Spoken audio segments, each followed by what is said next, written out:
I built a road on my own land so I could keep my farm alive. 2 months of clearing brush, grading dirt, hauling gravel through December, cold paid, for every inch myself. The morning it was finally finished, snow dusting the fresh gravel like powdered sugar.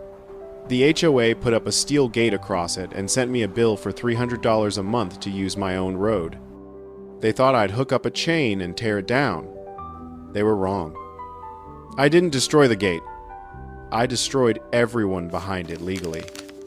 I remember standing there in the early light, coffee still warm in my hand, breath clouding in the winter air, staring at that gate like it had grown out of the frozen ground overnight.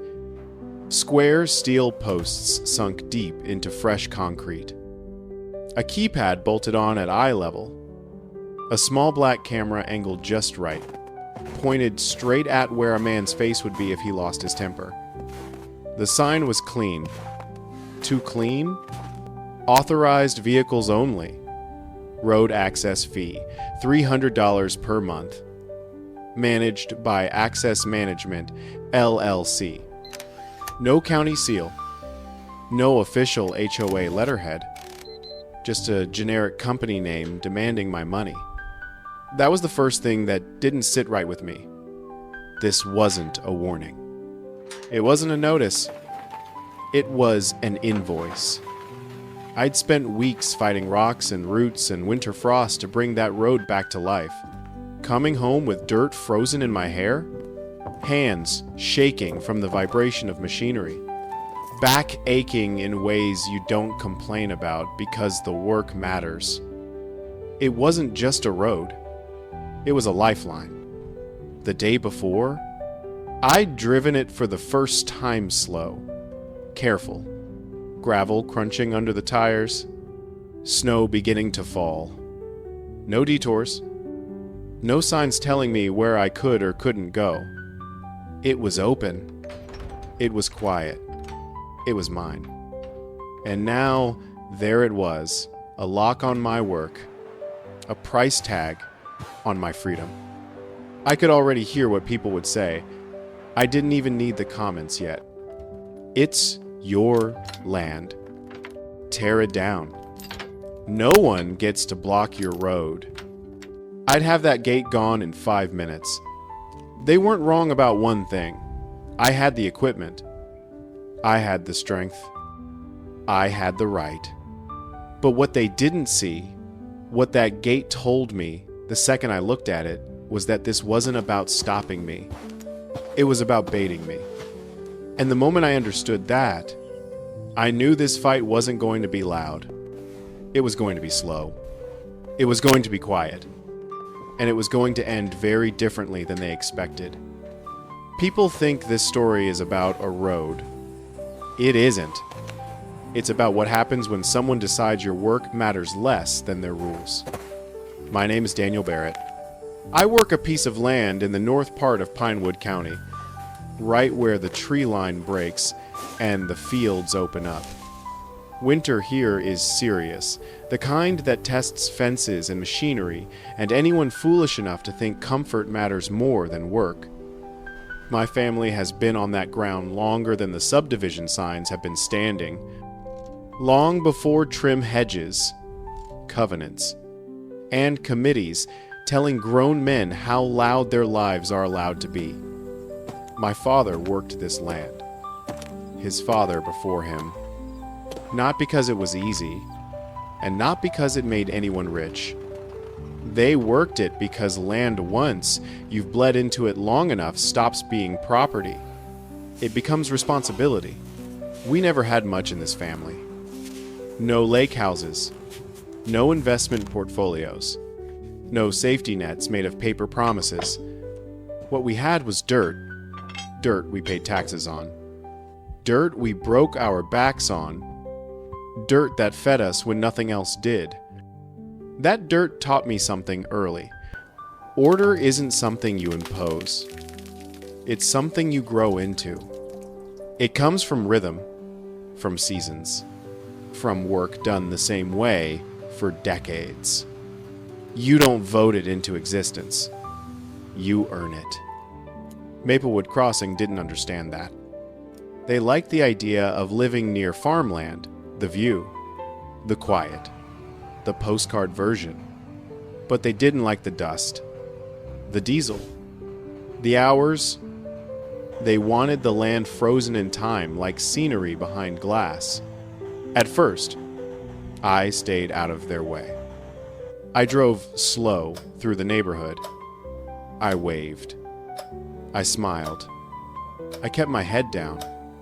Their rules didn't touch me until they did. Heavy vehicles banned from 6 in the morning to 6 in the evening.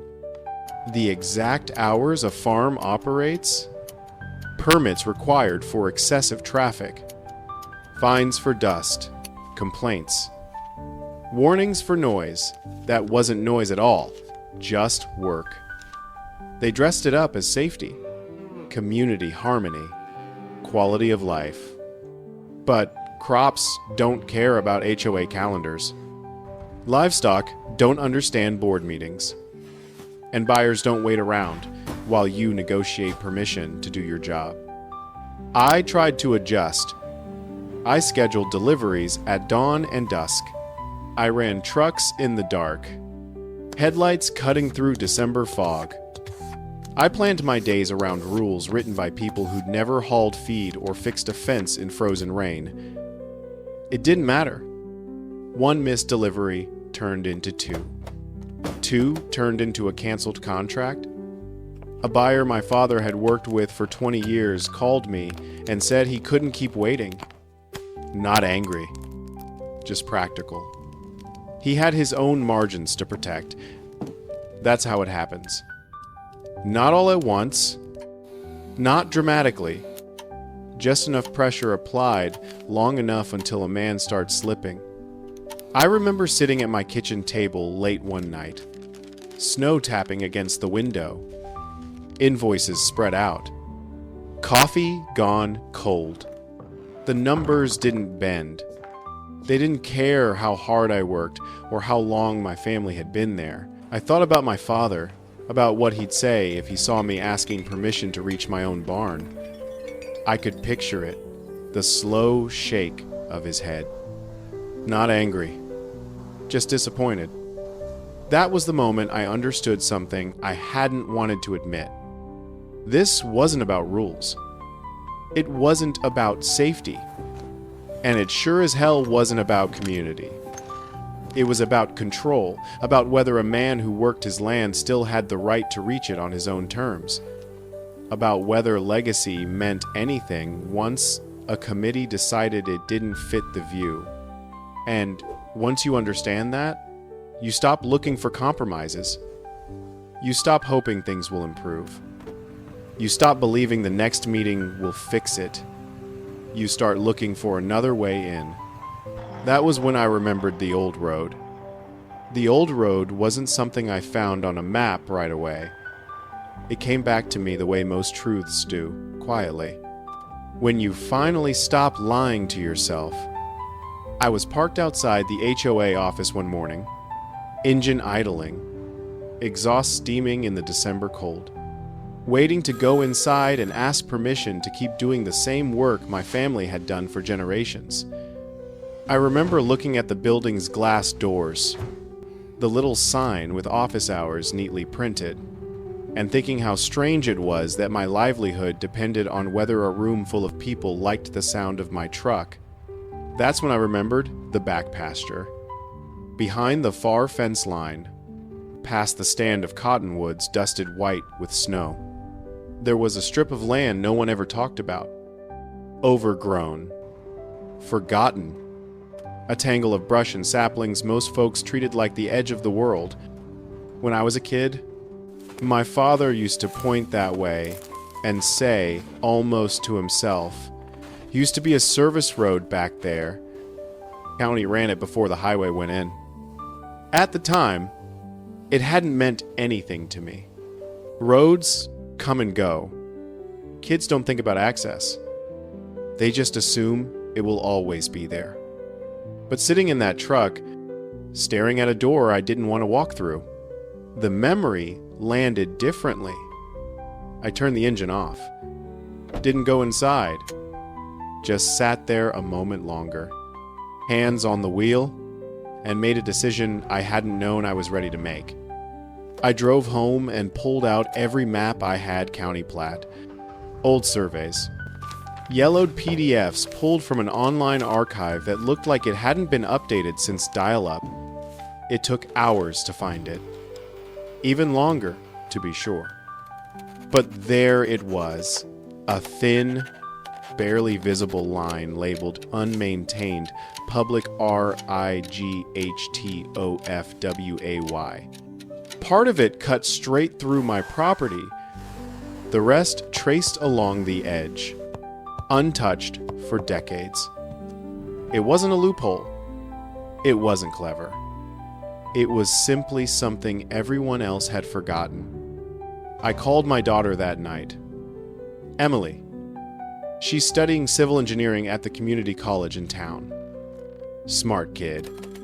Quiet until she isn't. The kind of mind that sees structure where others see mess. I told her what I'd found. Asked her if she wanted to take a look. She didn't ask me why. Didn't lecture me about risk. She just said, "Send me the files." The next evening, we stood in the weeds together, snow crunching underfoot, looking at what used to be a road or what would be again if the land allowed it. Saplings with trunks thick as fence posts. Thorn vines wrapped tight like they were holding a grudge. Old fence wire half buried in the dirt. Rusted and sharp. Emily walked the line slow. Survey pole in hand. Breath fogging. Marking elevation changes. Checking runoff paths. She didn't talk much while she worked. When she finally looked up, she said, "It's doable, but it won't be easy." I smiled. Easy hasn't kept this farm alive this long. We brought in Carter a day later. I've known him since high school. The kind of man who can fix a diesel engine with baling wire and stubbornness. He showed up with equipment that looked older than the HOA bylaws and twice as reliable. A brush cutter. A grader. An old case dozer that still ran mean if you treated it right. The three of us stood there that first morning sun just coming up, frost glittering on everything, looking at a wall of green that had swallowed the road whole. Carter spit in the dirt and said, "Hell of a place to put a road." I nodded. That's the point. Because this wasn't about convenience anymore. It was about independence. We didn't rush. We didn't cut corners. Emily checked grades and drainage angles so rain or snow melt wouldn't wash our work away. Carter cleared brush a foot at a time. Engine growling like it resented the vines as much as we did. I hauled debris, rock, broken posts, whatever else decades of neglect had piled there. By the end of the first week, it didn't look like progress. It looked like exhaustion. But something important had already happened. I wasn't asking permission anymore. And once you stop doing that, the ground under your feet feels different. Work like that doesn't stay invisible for long. You clear enough brush, move enough dirt, and someone eventually asks questions. Not because they care what you're building, but because they don't like that you didn't ask first. The first sign they'd noticed wasn't a letter or a fine. It was a woman standing at the split-rail fence one morning, snow dusting her shoulders, heels sinking into frozen dirt that wasn't made for them. I heard her before I saw her. There's a sound to a farm road when it's alive. Engines. Boots. Wind through wire. High heels don't belong to that soundscape. They click like punctuation marks in the wrong sentence. She watched us work for a while without saying anything. Clipboard tucked under one arm. Sunglasses on. Even though the December light was pale and weak, the kind of stillness people wear when they think authority speaks for itself. Then I saw her fully. She was striking in a way that didn't belong here polished. Deliberate. Expensive. A crimson-red blazer. Form-fitting and sharp. Draped open just enough to reveal a black silk top beneath. The V-neck cut deep and confident. A matching red pencil skirt with a subtle slit, paired with glossy red heels that gleamed even in the muted winter light. Her wine-brown hair fell in soft waves just past her shoulders, perfectly styled despite the cold. And her lips glossy red, precise curved into something that wasn't quite a smile. She looked like she'd stepped out of a boardroom and into a battlefield, fully aware she didn't belong, but entirely convinced she owned it anyway. "Good morning," she said finally, voice smooth. "I'm with the Maplewood Crossing Homeowners Association." I shut down the engine and climbed down, wiped my hands on my jeans. "Morning." She didn't ask my name, didn't ask what we were doing. She looked past me, down the line we'd cleared eyes tracing the shape of the road like she was memorizing it. "We've received concerns," she said, "about this construction." That word construction landed heavy. It was chosen carefully. Concerns from who? I asked. She smiled, not unkindly, just practiced. From residents? About erosion. About traffic. About how this may affect the community's viewshed. I almost laughed. Almost. The view she was talking about was a distant line of trees and fields that had existed long before Maplewood Crossing was poured out of concrete and cul-de-sacs. But she said it like it was fragile, like a man working his land could somehow break the horizon. "This road has proper drainage," I said, "sloped away from the subdivision. Water runs back toward my pasture, same as it always has." She nodded, jotting something down. "Even so, the HOA has an obligation to preserve aesthetic harmony and environmental stability." There it was, the phrase that explained everything. Aesthetic harmony. A sentence so vague you could drive a bulldozer through it and still call it compliance. I told her about the easement, about the county right-of-way, about the surveys we'd pulled. I offered to show her the maps. She waved it off. That may be so. But when changes impact the broader community, oversight becomes necessary. Necessary for who? I wondered. I didn't argue. Not yet. I just said, "This land is mine, and the road is on it." Her pen paused. She looked at me over the top of her clipboard for the first time. Really looked, those glossy red lips tightening just slightly. "We'll need to review this," she said. "In the meantime, I'd advise you not to proceed further." Advise. Another careful word.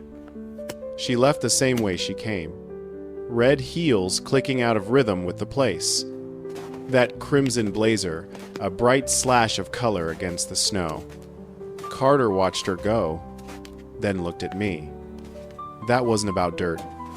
No, I answered. That was about permission. The letters came a few days later, polite, professional, printed on heavy paper. They never said stop. They said review pending. They never said illegal. They said potential environmental impact. They cited sections of the HOA bylaws about visual continuity, runoff liability, and traffic flow all, written broadly enough to mean whatever the board needed them to mean that week. They didn't claim ownership. Not yet. They claimed concern. That's how control works when it wears a tie. You don't grab something outright. You surround it with language. You call it protection. You call it responsibility. And while the other guy is busy proving he's not a threat, you move the boundaries. I read every letter twice, not looking for insults, looking for intent. What struck me wasn't what they accused me of. It was what they didn't ask. They didn't ask for engineering reports. They didn't ask for drainage calculations. They didn't ask for mitigation plans. They assumed authority first, facts second. And that told me something important. They weren't worried about erosion. They weren't worried about views. They were worried about precedent. Because once one man stopped asking permission, others might remember they didn't have to either. We kept working. Not louder. Not faster. Just steady. Because nothing scares people who live by rules more than someone who follows the law and keeps moving anyway. And somewhere between the next letter and the next morning's work, I understood that this was no longer about whether I was allowed to build a road. It was about whether they were going to let me exist outside their control. They hadn't stopped me yet, but they were getting closer. Clearing brush under a December sun, what little warmth it gave is the kind of work that doesn't leave room for anger. There's no space for it. Your body takes over. Your mind follows behind. Quiet for once. Swing. Cut. Drag. Stack. Repeat. You don't argue with thorns. You don't negotiate with roots frozen in the ground. You just keep moving until the land gives up what it's been holding. That first week, progress didn't look like progress. It looked like exhaustion, like sweat, freezing on your forehead, like gloves soaked through by noon and hands blistered anyway. Carter worked the brush cutter slow and steady, engine growling like a tired animal that still had plenty of fight left in it. Emily walked ahead with her survey pole and bright vest, stopping now and then to crouch and study the soil like it was speaking to her. I hauled debris, branches thick as fence posts, rusted wire. Someone had dumped decades back, broken signs, old posts, the quiet evidence of how long this place had been ignored. By sundown every day, we were dirty from the eyebrows down. Dust and snow clung to sweat. Shoulders burned. Backs ached in that deep, honest way that lets you know you did something real. There was peace in it. Not the polite kind you get sitting in a meeting room listening to someone explain how harmony requires sacrifice, always someone else's. This was different. This was the kind of peace that settles into your ribs when your body is tired and your mind finally shuts up. The kind you earn. In the evenings, we sat on the tailgate of the truck, boots dangling, eating whatever we'd thrown together that morning. Ham sandwiches, cold apples, water gone lukewarm in the jug. We didn't talk much. We didn't need to. We just looked at the narrow corridor we'd carved through the brush-raw dirt and hacked edges catching the last light. Snow beginning to fall again. To anyone else, it probably looked ugly. Incomplete. But to us, it looked like freedom taking its first breath. One evening, Emily wiped her forehead with the back of her glove and said, almost casually, "People think roads are for going somewhere, but they're really for coming back." I looked at her longer than she expected. Sometimes your kids say something so true it lands harder than any argument ever could. Carter snorted. Careful. Keep talking like that, and we'll have to paint your quotes on the barn. She threw a pebble at him. We laughed, the tired kind. The good kind. By the second week, the land started to change its mind about us. The brush line retreated. The ground beneath showed itself hard in places, forgiving in others. Carter brought in the grader. the sound of its engine rolling through the pasture like something ceremonial. Metal against earth, not domination. Conversation, shaping just enough, not too much. Emily checked slopes again, recalculated runoff paths. She explained why water had to move the way it wanted to move, not the way we wished it would. I listened. I trusted her. This wasn't guesswork. This was craft. Truckload after truckload of gravel came in. I hauled it myself. Tires crunching down paths that hadn't seen traffic in years. We spread it, leveled it, packed it down. The surface took shape slowly, like the road was deciding whether it was willing to exist again.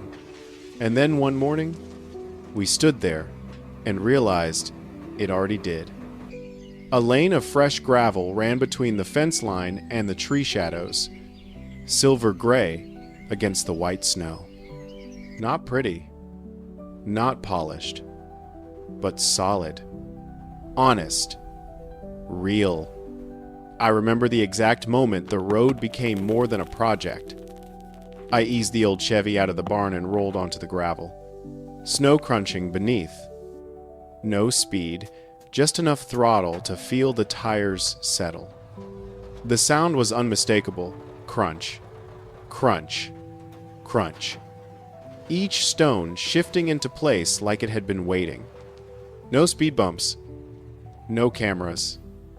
No neighbors watching from behind hedges. Just a straight line between my work and the world. Carter stood off to the side, leaning on a shovel, arms folded. He gave me a nod, the kind men give when words would cheapen the moment. Emily jogged ahead so she could film it on her phone. Not to post anywhere. Just to remember. As I passed her, she smiled the way she used to when she was little and convinced I could fix anything with a wrench and patience. The road wound through the back pasture, crossed near the fence line, and ran clean out to the county highway. No detours through Maplewood Crossing. No signs telling me when I was allowed to move. When I reached the end, I didn't say anything. I just sat there, hands on the wheel, breathing.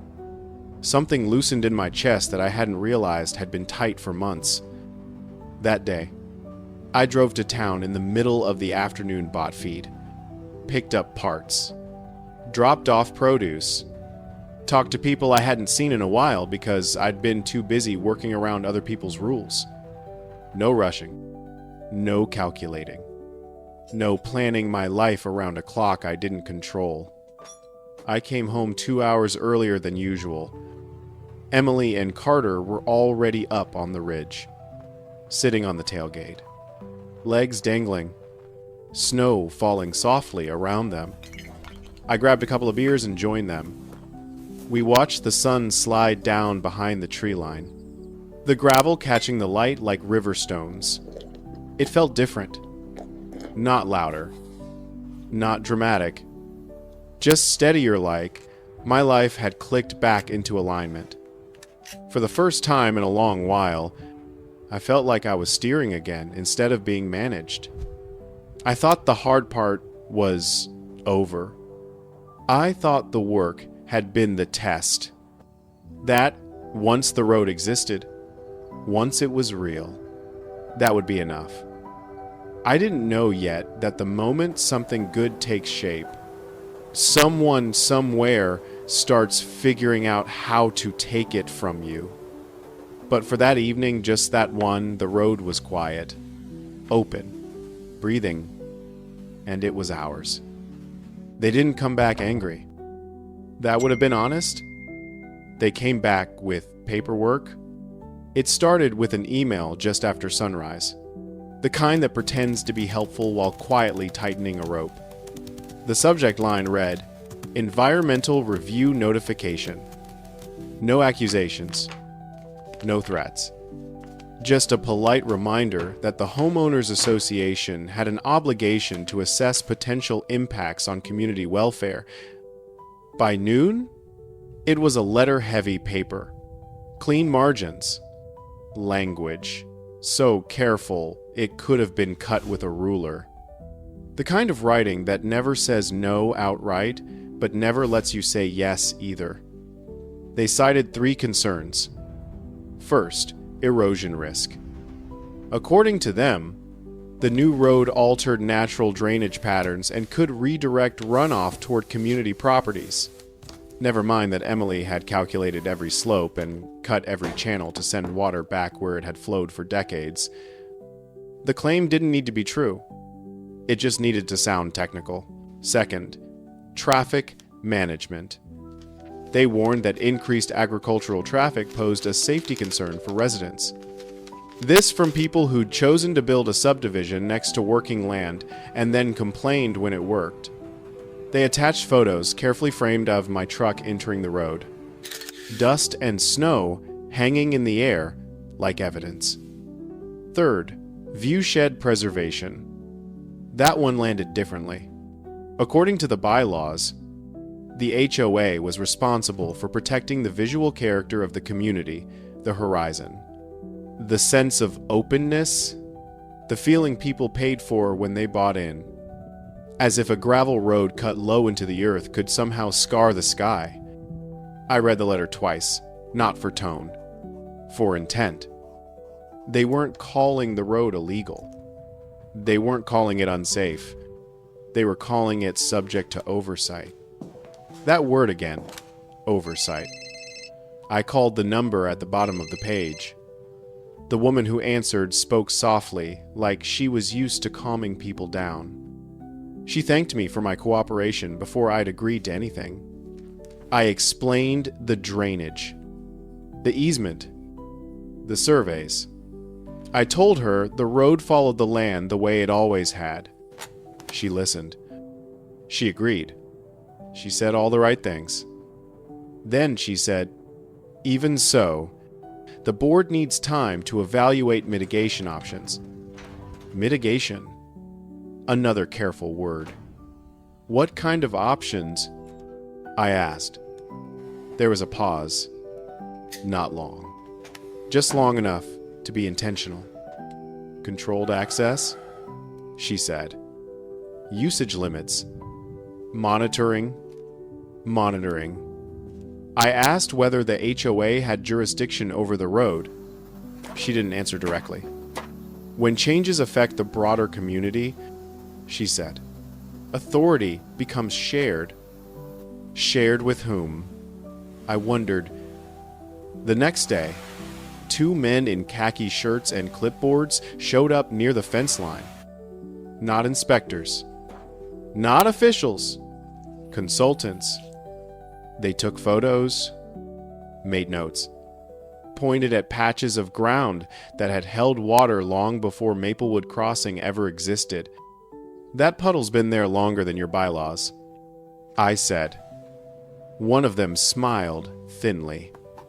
We'll note that Carter watched them leave and shook his head. They ain't here to learn.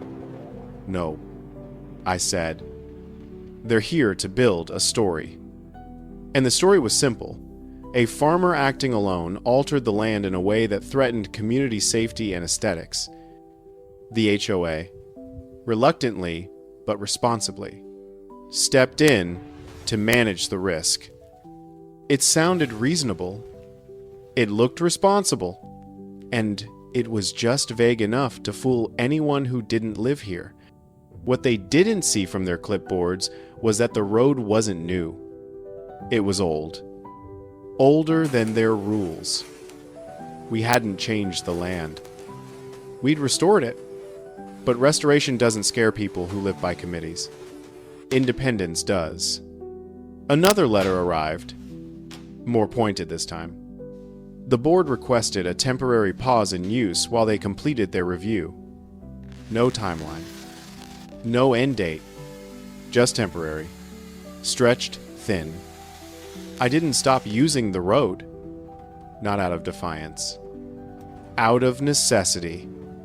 That's when the language changed. The next email mentioned liability exposure. The one after that referenced insurance implications.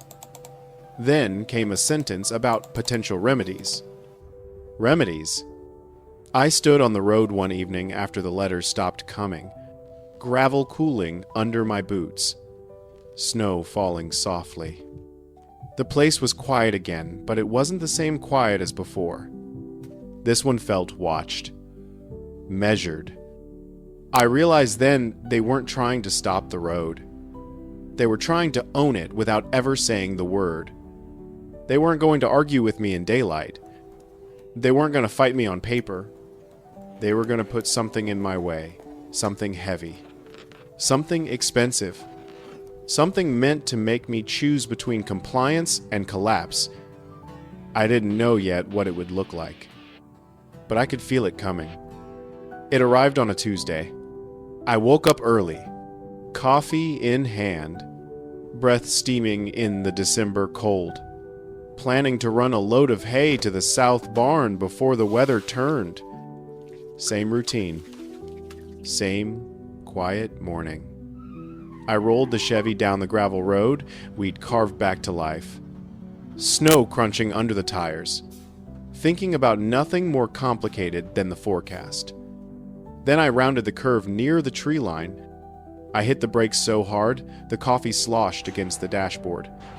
There it was, overnight, like something that had grown out of the frozen ground while I slept. A steel gate stretched clean across the road, 12 feet wide. Painted black, square posts sunk deep into fresh concrete that hadn't even cured yet, steam still rising from it in the cold. This wasn't a farm gate. This was commercial, industrial. Right in the middle sat a keypad. Off to the side, a small black camera angled perfectly toward a driver's face waiting.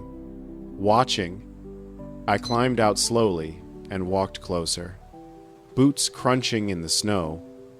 The sign bolted to the bars was brand new. Authorized vehicles only. Below that, in smaller print, managed by Access Management LLC. No county seal. No official HOA letterhead. Just a generic company name. Printed, clean, and confident. And then the line that changed everything. Road excess fee, $300 per month. They hadn't sued me. They hadn't cited me. They hadn't arrested me. They had monetized me. I rested my hand on the cold steel and stood there for a long moment, not angry yet. Something heavier than that. Something quieter. I turned off the truck. The engine ticked as it cooled, and the silence that followed wasn't peaceful anymore. It was the sound of a trap snapping shut. The anger didn't arrive all at once. It came in waves. The first wave hit before the engine even cooled. It was the heat in my chest when I read the sign again. $300. Not for maintenance. Not for safety. Just a toll. A hand held out where no hand belonged. The second wave came with the phone. I hadn't even made it back to the house before the messages started lighting up. Someone had already posted a photo of the gate. Then another. Then a short clip of the keypad and the camera. The comments followed like sparks. That's illegal. It's your land. Rip it down. Hook a chain to your tractor and teach them a lesson. The advice was loud, immediate, certain. It felt good to read, if I'm honest. There's comfort in knowing other people are angry on your behalf. There's a pull to it, a gravity that says, do it now and you'll feel better. I stood there a long time after shutting the truck off, phone in my hand, staring at the gate through the windshield. Snow falling heavier now? I could already picture it. The chain, the low gear, the engine torque biting down. Steel posts popping loose from wet concrete like bad teeth. 30 seconds. Maybe less? I had the equipment. I had the strength. I had the right. I also had the camera staring back at me. That's when the anger shifted. It cooled just enough to sharpen. Because that gate wasn't just blocking a road. It was asking a question. What kind of man are you when someone dares you to be stupid? They wanted me loud. They wanted me on video. They wanted the headline written for them before I even knew I was playing a role. Local farmer destroys HOA property. Unhinged landowner takes the law into his own hands. I could feel how easy it would be to give them that. Carter showed up not long after. Truck pulling up hard behind mine. He got out, took one look at the gate, and said the same thing everyone else was thinking. Say the word. I didn't answer right away. I walked over to the fence line and picked up a rock, rolled it in my palm, then set it back down. A small thing. A grounding thing. If I pull it down, I said finally. I win 30 seconds. Carter frowned.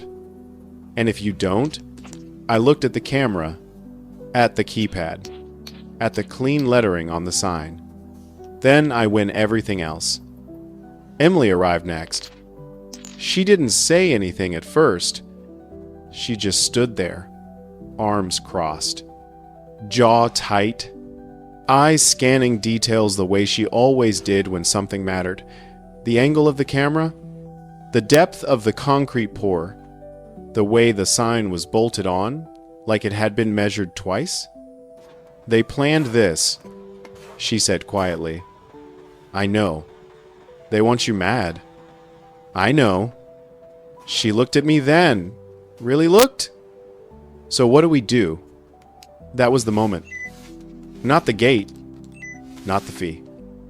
The moment when someone who trusts you is waiting to see what kind of man you decide to be. I took a breath slow. Deliberate. We don't touch it, I said. Carter stared at me like I'd just told him the sky was green. You serious? Dead serious. I walked back to the truck and grabbed my tape measure. Not the chain. Not the toe strap. The tape measure. Emily's eyes widened a little when she realized what I was doing. I started documenting the width of the gate, the distance between posts, the curing color of the concrete, the placement of the camera, the wording on the sign, every line, every letter, every logo. Emily filmed steady hands. No commentary. Carter wrote down times and dates. The anger didn't go away. It just found a job. That night. The comments kept coming, friends. Strangers. People who meant well. All of them telling me the same thing in 100 different ways. Don't let them do this to you. I didn't reply to any of it. Because here's the truth they don't put in the comments. Strength isn't what you do when you're furious. Strength is what you do when someone is counting on you to lose control. I sat at the kitchen table later. The house, quiet. The gate still out there, in the dark like a dare. Snow tapping against the window. I replayed my father's voice in my head. Not words, exactly. Just the tone. The patience. The long view. Never swing before you understand the fight. That gate was bait. The fee was leverage. The camera was the witness they wanted. And for the first time since this started, I felt something solid settle in place beneath the anger. Resolve.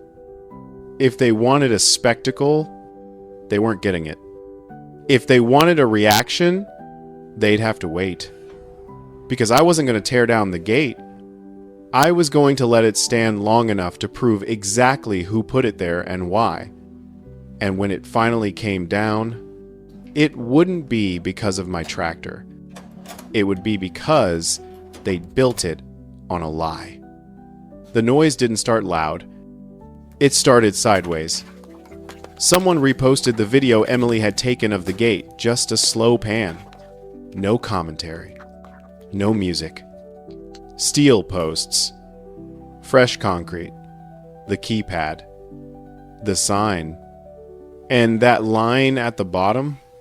Clear as day. Managed by Access Management LLC. It sat there for a few hours. Barely noticed. Then one person shared it with the caption, "Can they really do this?" Another added, "On his own land." By nightfall, it wasn't ours anymore. The comments multiplied faster than I could read them. Some were furious. Some were confused. Some were absolutely certain they knew exactly what I should do next. That's theft. That's extortion. Pull it down. Pull it down. Now. There it was again. The same 3 words repeated like a chant. By morning, the video had crossed county lines. Then state lines. Farmers. Truckers. People who'd grown up on land and people who'd just inherited it.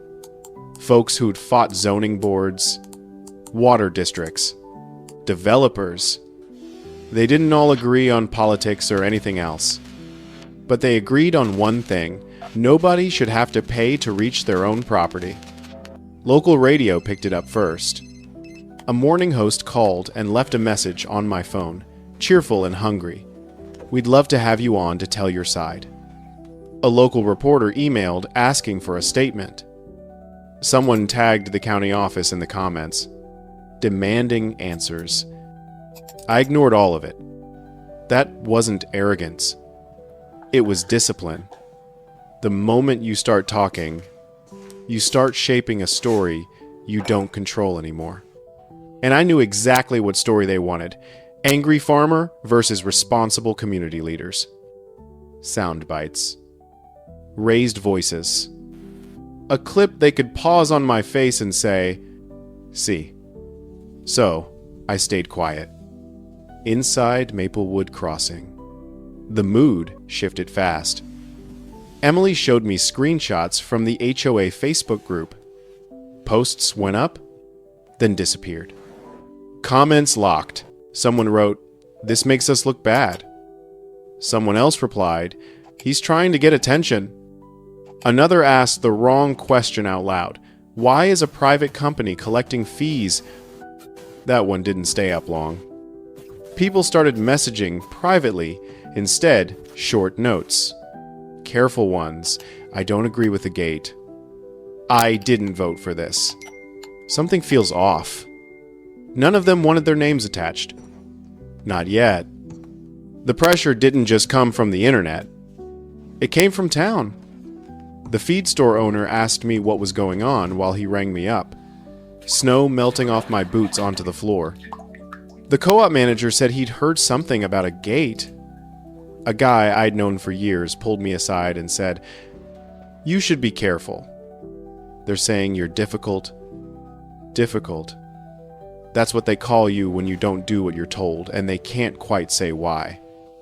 That afternoon, the HOA sent another email, not to me, to the residents.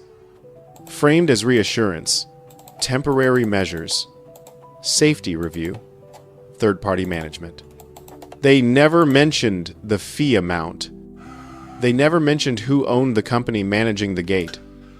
They never mentioned me by name, which told me everything. Carter came by that evening with a stack of printouts, screenshots, comment threads. A flyer someone had slipped under windshields downtown. Unregulated farm traffic poses safety risk. My truck, photographed from a bad angle, blown up just enough to look menacing. "They're trying to turn the room against you," he said. "I know. What's the plan?" I laid everything out on the kitchen table. The video. Still frames. The sign. The LLC name. The timeline. I didn't say much. I didn't need to. Emily traced the letters at the bottom of the sign with her finger. Access Management, LLC. That's not an HOA department. No, I said. That's a business. Yes. That word hung in the air longer than anything else had. A business doesn't care about harmony. A business doesn't care about views. A business cares about revenue. And suddenly, the $300 made sense. That was the moment the noise outside stopped mattering. The shouting, the advice, the outrage. All of it faded into background static. Because I wasn't fighting a committee anymore. I was dealing with a model. Someone had figured out how to turn authority into income, how to wrap control in paperwork and sell it back to the people it restrained. I didn't need to pull the gate down to beat that. I needed to understand it. That night, I shut off my phone and pulled out my laptop. Not to read comments. Not to argue. To look things up. Corporate registrations. Filing dates. Addresses. Names. The noise could keep shouting. I was done listening. Because the fastest way to lose this fight would have been to answer everyone yelling, "Pull it down?" And the fastest way to win it was to figure out who was getting paid to keep it standing. They didn't wait long. 3 days after the gate went up, the first truck didn't show. No call. No apology. Just an empty slot on the schedule where a load of feed was supposed to move before noon. I called the supplier, thinking it was a mix-up. He hesitated before answering. The way people do when they already know the answer won't help you? Can't do it, he said. County told us to hold. Just until things clear up. Things. By that afternoon, a white pickup with a county seal rolled slowly down the edge of my property and stopped near the barn. Exhaust, steaming in the cold. 2 men stepped out, clean boots. Clipboards. One of them adjusted his hat like he wasn't used to wearing it.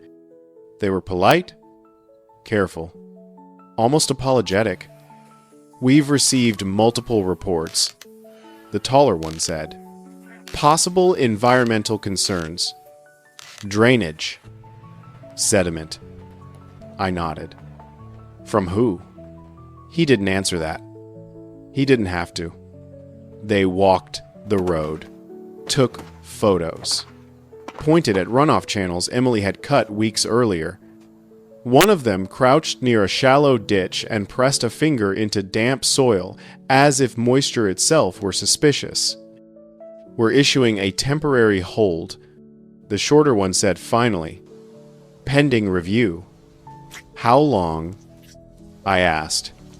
He glanced at his clipboard. Could be a few days. Could be longer. Longer how? He shifted his weight. Until it's resolved. Resolved meant one thing. Stop moving. By evening. The call came from the co-op. Then, another buyer. Same story. Same careful tone. No one wanted trouble. No one wanted to be the one caught hauling while the county was looking into it. The gate had stopped my truck. Now the paperwork stopped everyone else's. Emily spread the notices out on the kitchen table, smoothing the edges like they might curl up and disappear if she didn't. Carter leaned against the counter, arms crossed, jaw tight. This isn't about erosion, Carter said. No, I answered. This is about time. Because that's how you really break a farmer. Not with a fine. Not with a threat. You starve the calendar. You delay just long enough that the season slips past you. That contracts expire. That animals eat through reserves you can't replace. By the next morning, I had numbers. Fuel. Feed. Labor. Missed deliveries. Penalties written into contracts I'd signed years ago when access had never been a question. The math was simple and ugly. 7 days. That's how long I had before the farm tipped from struggling into failing. Emily said it out loud first. If this doesn't move fast, we're done. I didn't answer. I didn't need to. We all saw the same numbers. That afternoon, the HOA sent another message to residents framed as concern. We are coordinating with county agencies to ensure environmental compliance. Temporary inconvenience. Community safety remains our priority. Temporary. Everything is temporary when you don't pay the cost. I drove down to the gate that evening, not to touch it, not to stare it down, just to stand there and feel the weight of it again. Snow falling around me like static. The camera blinked once. Red light steady. Are watching. I thought about every person who'd told me to pull it down. How easy it would feel in the moment. How good it would look on video. How fast the story would turn. And how an hour later, I'd be the one explaining to a judge why I thought anger counted as a legal argument. I went back inside and shut the door. That night, the kitchen table stopped being a place for meals. Emily opened her laptop. Carter brought in another chair. I cleared space and started stacking documents, county plat, old surveys, emails from the HOA, the environmental notices, the signed text printed out and highlighted. We worked without talking for a while. Then Emily said, "Look at this." She turned the screen toward me. A business registry page. Access Management LLC. Filed recently. No history. No projects listed. No employees on record. Scroll. I said, "She did." An address popped up. Not an office park. Not a commercial building. A residential street. "That's not a business address," Carter said. "No," Emily answered. "That's someone's house." The ticking got louder in my head. 7 days. 6. Now. We pulled more records, payment structures, generic language about access optimization and compliance facilitation. Nothing concrete. Nothing transparent. A model. They hadn't just blocked a road. They'd built a system designed to look official enough to scare suppliers and flexible enough to squeeze money out of anyone desperate enough to pay. And now they'd tightened it, leaning on the county just hard enough to make everyone else step back. I closed my eyes for a moment and let myself feel the fear. Not panic. Fear's quieter than that. It sits low. It asks practical questions. What if this doesn't work? What if you're wrong? What if they outlast you? Then I opened my eyes and pushed the laptop closer. Keep digging. I said, names, addresses, anything that connects this company to the HOA. Carter nodded. I'll start calling around. Quietly. Emily was already typing. That night, I slept maybe 2 hours. Not because I was angry, but because time had become something you could hear breathing in the room with you. By morning, the gate hadn't moved. The county hadn't called. And the clock was still ticking. They thought pressure would make me fold. They thought time was on their side. They were about to learn something important. Time only works for people who don't panic. And I wasn't done yet. The address wouldn't leave my head. It sat there on the screen like a loose thread you can't stop touching once you notice it. A residential street. No suite number. No commercial zoning. Just a house pretending to be a company. I'd seen that before. Not in my life. but in court filings, stories passed around by men who'd learned the hard way that control rarely wears a uniform anymore. It wears an LLC. Emily pulled up the county parcel map and overlaid it with the business registration address. The lines snapped together too cleanly. Same block, she said. Same lot dimensions. That's not an accident. I said, no. That's a hiding place. We pulled tax records next public ones. Boring ones. The kind no one thinks to look at because they assume corruption is always dramatic. It isn't. It's clerical. The house belonged to an elderly woman. Fixed income. Paid off. No liens. Nothing unusual. Until Emily clicked one more tab. Dad, she said quietly. She rotated the laptop toward me. The last name matched. Not mine. Not the HOA's official name. The president's... I didn't speak. Neither did Carter. We all leaned closer, like lowering our voices would somehow make the truth less sharp. This is her mother's house. Emily said. Same last name. Same age bracket. Same mailing address. On multiple filings. Carter exhaled slowly. So the company collecting fees on your road is registered to her family. I finished the thought. Yes. We didn't celebrate. We didn't smile. Because this wasn't victory yet. This was motive. We dug deeper. The LLC had been formed 3 months earlier, right after the HOA board meeting where traffic complaints about farm vehicles first showed up in the minutes. The same meeting where temporary access management solutions had been discussed and never voted on. That detail mattered because HOA boards can't just invent revenue streams. They need votes. They need disclosure. They need records. Access Management LLC had none of that. Instead, it had invoices. Emily found them next buried in HOA expense summaries. Not itemized. Not explained. Just line entries labeled third-party compliance services. Same amount. Repeated monthly. Carter slapped the table once. They used dues to build the gate. And now they're charging you to use it. Emily added. And funneling payments back through a company tied to the HOA president's own family. The room went quiet. Because suddenly this wasn't about me paying $300 a month.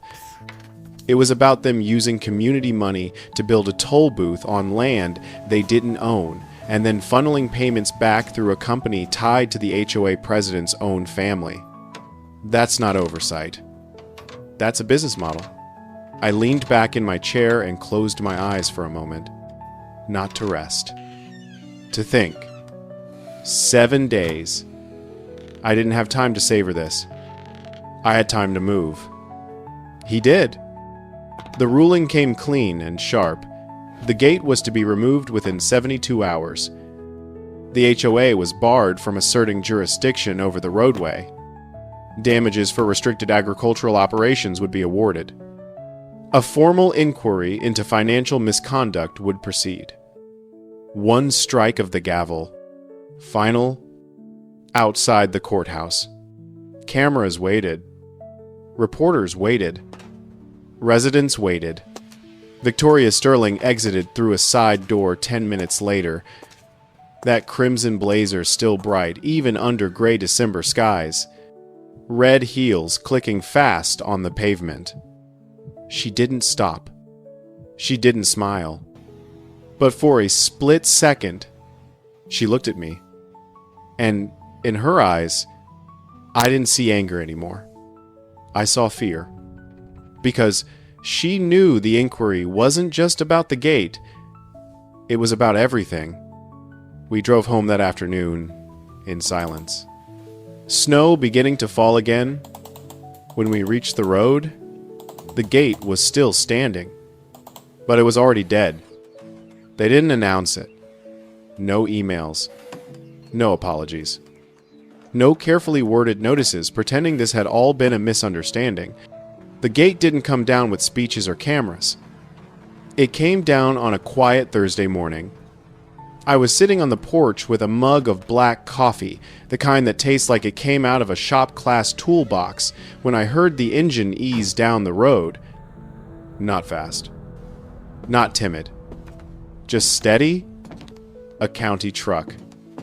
White paint, dulled by years of sun.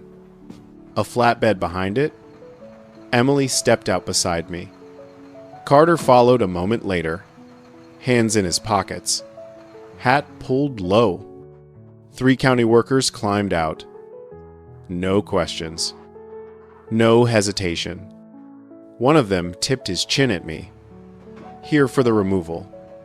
I nodded once. They didn't treat it like a spectacle. They treated it like work. Concrete saws came out. A portable generator was unloaded. One man marked the footings with chalk. Another braced the gate so it wouldn't fall wrong when the cuts were made. The saw started up high-pitched, shrill. Sparks jumped like fireflies in the morning shade. It wasn't a pleasant sound. It wasn't cinematic. It was necessary. Steel gave way first. Bolts loosened. The post shifted slightly when the concrete finally cracked. The gate sagged, then lowered into the bed of the truck with a dull, final thud. Just like that. It was over.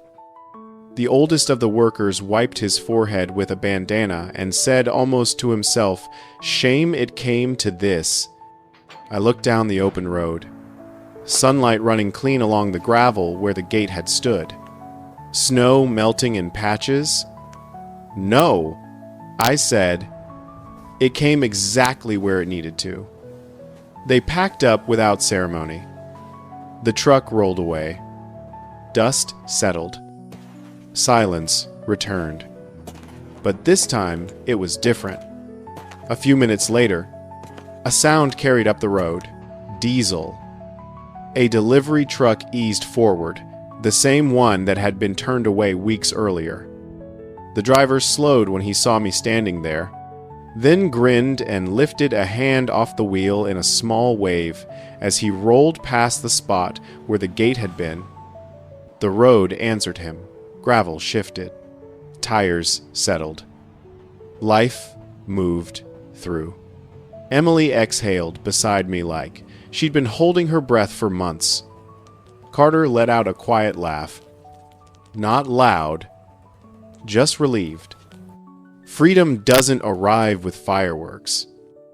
It arrives with motion. The days that followed were quieter than I expected. No victory laps. No public statements. Victoria Sterling didn't make an announcement. The HOA board didn't issue a correction. People simply stopped pretending nothing had happened. The county inquiry moved forward slowly, thoroughly. That kind of thing doesn't need shouting. It needs time. I went back to work. Feed ran on schedule again. Contracts resumed. Buyers called back like the interruption had never happened. The farm didn't celebrate. It recovered, which felt better. One afternoon, Emily came home with a question the county had asked her. "They want to name the road," she said. Carter smirked. "Long as it ain't Maplewood Drive extension." Emily nudged me. So, I didn't have to think. My father had walked this land long before any of this, taught me how to work it, taught me when to stand and when to wait, when not to swing. He's the reason I didn't fold. The reason I didn't break that gate. I looked down the gravel. Sunlight stretching between the cottonwoods like a ribbon unrolling. Snow glistening in the fields beyond. Grayson Trail. I said. The name didn't sound new. It sounded like it had always been there. A week later, the county installed the sign, simple white post, green plate, white letters, Grayson Trail. I didn't take a picture. I didn't post it anywhere. I didn't need to. I drove the road that evening with the windows down, winter air cold and clean. Engine steady, past the fields, past the fence line, past the place where Steele had once tried to decide who I was allowed to be. When I reached the highway, I didn't turn around right away. I sat there for a moment, one hand on the wheel, watching traffic move in both directions. Snow falling softly. No rush. No pressure. No walls. Just choice. People keep asking me what the lesson is. They want something simple. Something they can repeat. Here it is. They brought paper to take my freedom. I used better paper to bury them. Because land outlasts committees. Work outlasts rules written by people who don't understand it. And freedom, real freedom, doesn't come from breaking things in anger. It comes from standing still long enough for the truth to do its work. This land was here before them, and as long as I'm breathing, it'll be hereafter.